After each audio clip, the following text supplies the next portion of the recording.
According to the San Diego Union Tribune, San Diego has over 150 breweries. I'm sure you've been in a brewery, bar, or restaurant with an extensive beer list, overwhelmed by options, thinking to yourself, what the heck's an IPA? I've been working in the San Diego beer industry for a few years now, and I'd like to share with you a couple of things that I've learned. I will cover three main points today. First, I will tell you what a lager is. Second, I will explain what an ale is. Third, I will discuss what styles of beer you can expect to find in these two categories. Let's begin with talking about what a lager is. What makes a beer a lager? According to the Encyclopedia Britannica, the term lager is used to denote beer produced from bottom fermenting yeast. American lagers make up 75% of today's overall beer category, according to IRI data.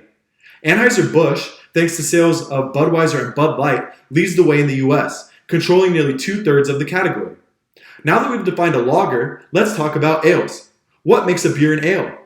Ales are created through top fermentation, a process in which yeast ferments at warmer temperatures and settles at the top of the beer. The Germans were brewing beer, which they called Öl for ale, as early as 800 BCE. According to the World History Encyclopedia website, Joshua J. Mark, a scholar, stated that the Germans, like those who preceded them, also instituted a daily beer ration and considered beer a necessary staple of their diet. Now ales are a staple throughout the United Kingdom. For instance, there are 2,500 different real ales in the UK and 3,000 pubs stocking them. The website Great British Life states that there are currently 8.6 million regular drinkers of real ale in the country. That's 31% of all beer drinkers. I used to only drink lagers, but when I started working in the craft beer industry, I was introduced to ales. I immediately noticed the difference in taste between the two styles and found ales to be a new, fun, and different experience.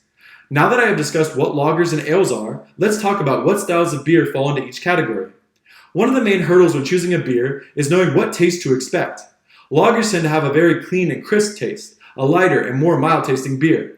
They tend to be much lighter and clearer in appearance, with lower alcohol content. Lagers also tend to have a sweeter, smoother, and more refreshing flavor. Lagers include Pilsners, Brock beers, Marzens, Fest beers, Helles, Amber, Vienna, and the majority of your classic American and Mexican beers. Ales tend to have a fruity flavor profile with a sweeter taste and fuller body. They also tend to be darker and have a cloudier appearance.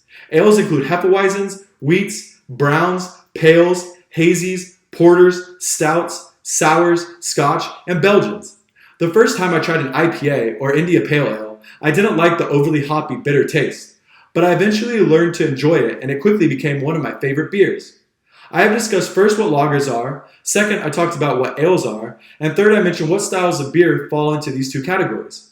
I'll leave you with this quote from author Stephen Beaumont.